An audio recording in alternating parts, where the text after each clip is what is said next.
Hello viewers, আজ আমরা 2023 সালের আইও Martin English question bank class 6-এর সেকেন্ড সামেটিভ এভ্যালুয়েশন টেস্ট থেকে মডেল অ্যাক্টিভিটি 16 তোমাদের যে স্কুলটা দেওয়া রয়েছে Shantipur municipal high school HS, তার সেন প্যাসেজ, আনসেন প্যাসেজ এবং গ্রামার পোর্শন ডিসকাস করবো।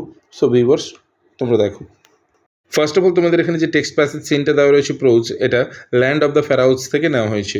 আশা করি তোমাদের সকলের টেক্সট প্যাসেজ খুব ভালো করে পড়া হয়ে গেছে, তাই ভিডিওটিকে আর বড় না করে আমরা সরাসরি চলে আসছি প্রশ্নের উত্তরে। সো ভিউয়ার্স, তোমরা প্রশ্নের উত্তরগুলো একবার মিলিয়ে দেখে নাও কেমন। দেখো, ফার্স্ট একের দাগে কী বলেছে, টিক দ্য কারেক্ট অল্টারনেটিভস, অর্থাৎ সঠিক বিকল্পটিতে টিক চিহ্ন দাও। ফার্স্ট কোশ্চেনটা দেখো, দ্য ইজিপশিয়ান সিভিলাইজেশন ফ্লারিশড, অর্থাৎ মিশরীয় সভ্যতা বিকশিত হয়েছিল। তাহলে সঠিক অ্যান্সারটা কী হবে? Option D, about 5000 years ago. Okay, অর্থাৎ মিশরীয় সভ্যতা বিকশিত হয়েছিল প্রায় 5000 বছর আগে। ওকে, এরপরে টুয়ের কোশ্চেনটা দেখো, টুয়েতে কী বলেছে, দ্য ফ্যারাওজ অর্ডার্ড, অর্থাৎ ফ্যারাওরা আদেশ দিতেন।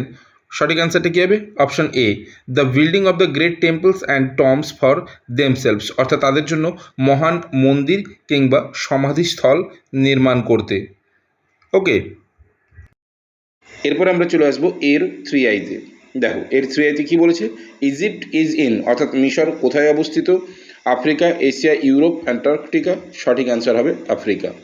ওকে, এরপর আমরা চলে আসবো বিয়ের দাগে। দেখো, বিয়ের দাগে কী বলেছে, অ্যান্সার দ্য ফলোয়িং কোশ্চেন্স, অর্থাৎ নিম্নলিখিত প্রশ্নগুলির উত্তর দাও।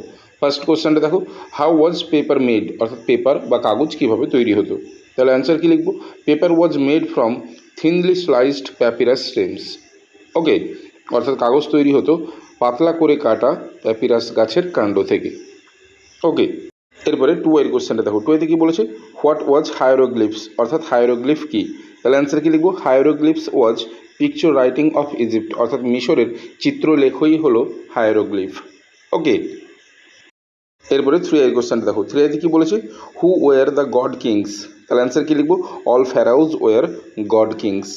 ওকে, এরপরে চলে আসবো আমরা 2-এর দাগের রিডিং কম্প্রিহেনশন আনসেনে। এখানে একটা আনসেন প্যাসেজ রয়েছে, আমি আনসেন প্যাসেজটা পড়ছি, তোমরা ভালো করে শোনো, তারপরেই কিন্তু প্রশ্নের উত্তরগুলো ডিসকাস করবো, কেমন?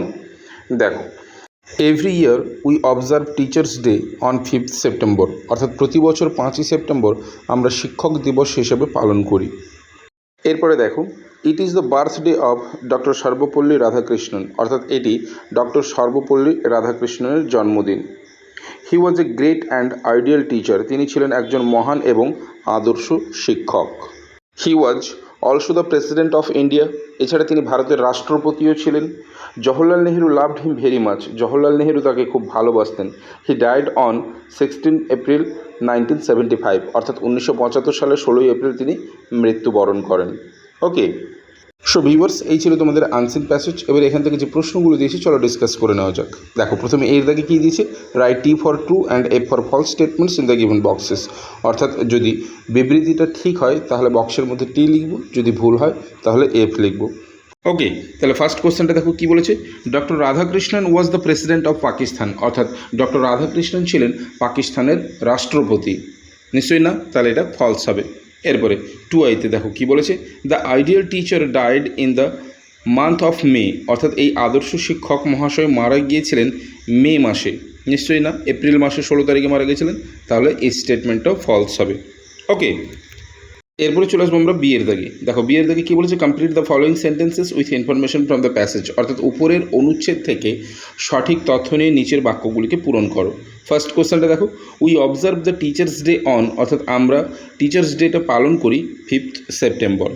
ওকে, তারপরে 2i-টা দেখো, it is the birthday of, answer কী লিখবো, ডক্টর সর্বপল্লী রাধাকৃষ্ণন। খুবই সোজা। এরপর আমরা চলে আসবো 3-এর দাগের গ্রামার অ্যান্ড ভোকাবুলারিতে। দেখো, 3-এর দাগে কী বলেছে, ডু অ্যাজ ডিরেক্টেড।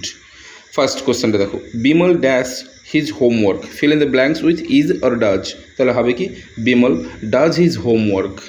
ওকে, এরপরে 2i কোশ্চেনটা দেখো, 2i-তে কী বলেছে, I reached home dash night, fill in the blanks with at or to. তাহলে হবে কি, অ্যাট নাইট।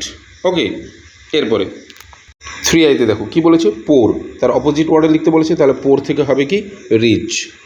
আইভির কোশ্চেনটা দেখো, আইভিতে কী বলেছে, dash Mahabharata is an epic, fill in the blanks with a or the. তাহলে সঠিক অ্যান্সারটা কী হবে, the Mahabharata is an epic, অর্থাৎ মহাভারত হচ্ছে একটি মহাকাব্য। ওকে, এরপরে চলে আসবো আমরা ভি এর দাগের কোশ্চেনে। দেখো ভি এর দাগে কী বলেছে, Amitav Ghosh is one of my favourite writers, mention whether it is assertive or imperative sentence. এটা কী হবে, অ্যাসার্টিভ সেন্টেন্স অর্থাৎ বিবৃতিমূলক বাক্য। ক্লিয়ার। এরপরে ভি আরটা দেখো, the girl has dash hair, fill in the blanks with curly or old. তাহলে হবে কি, the girl has curly hair অর্থাৎ মেয়েটির চুল হয় কোঁকড়ানো বা কুঁচকানো। ওকে। এরপরে ভি ডাবল আইতে দেখো কী বলেছে, বিউটিফুল, তার অ্যাডভার্ব ফর্ম লিখতে বলেছে। তাহলে বিউটিফুলের অ্যাডভার্ব ফর্ম কী হয়, বিউটিফুললি। ওকে। এরপরে চলে আসবো আমরা বিয়ের দাগে। দেখো বিয়ের দাগে কী বলেছে, given below are the meanings of words which you will find in the unseen passage, find out the words and write them. অর্থাৎ উপরের আনসিন প্যাসেজ থেকে নিম্নলিখিত শব্দের শব্দার্থগুলো রয়েছে ওগুলো খুঁজে বার করে লিখতে হবে। দেখো প্রথমে আয়ের দাগে কী দেওয়া রয়েছে, সেলিব্রেট। সেলিব্রেট কথার অর্থ হচ্ছে উদযাপন, তাহলে হবে কি, অবজার্ভ। এরপরে টুয়াইতে রয়েছে এক্সট্রাঅর্ডিনারি। এক্সট্রাঅর্ডিনারির যে অ্যাকচুয়াল মিনিং, ধরে নাও ইনক্রেডিবল বা রিমার্কেবল, এরকম কোনো কিন্তু শব্দার্থ আমি তোমাদের আনসিন প্যাসেজে খুঁজে পাইনি। যেটা পেয়েছি সেটা হচ্ছে গ্রেট অ্যান্ড আইডিয়াল অর্থাৎ মহান এবং আদর্শ। এতে যদি তোমাদের কোনো সন্দেহ থেকে থাকে তাহলে অবশ্যই আমাকে কিন্তু কমেন্ট করে জানিও। ওকে। এরপরে দেখো চারের দাগে যে রাইটিং স্কিলটা দেওয়া রয়েছে এর লিঙ্ক আমি ডেসক্রিপশন বক্সে দিয়ে দেবো, তোমরা ওখান থেকে চেক করে নিতে পারো। ওকে। সো ভিউয়ার্স, এই ছিল তোমাদের মডেল অ্যাক্টিভিটি 16-এর seen passage, unseen passage, grammar portion এবং রাইটিংয়ের সম্পূর্ণ ভিডিও। যদি ভালো লেগে থাকে তাহলে অবশ্যই লাইক করে দিও। এছাড়া তোমরা যারা আমার চ্যানেলে নতুন অবশ্যই চ্যানেলটিকে সাবস্ক্রাইব করে রাখো পরবর্তী সময় এরকম আরও ভিডিওগুলো পাওয়ার জন্য। সো ভিউয়ার্স, আজ এই পর্যন্তই, কথা হবে পরের ভিডিওতে। Till then, by.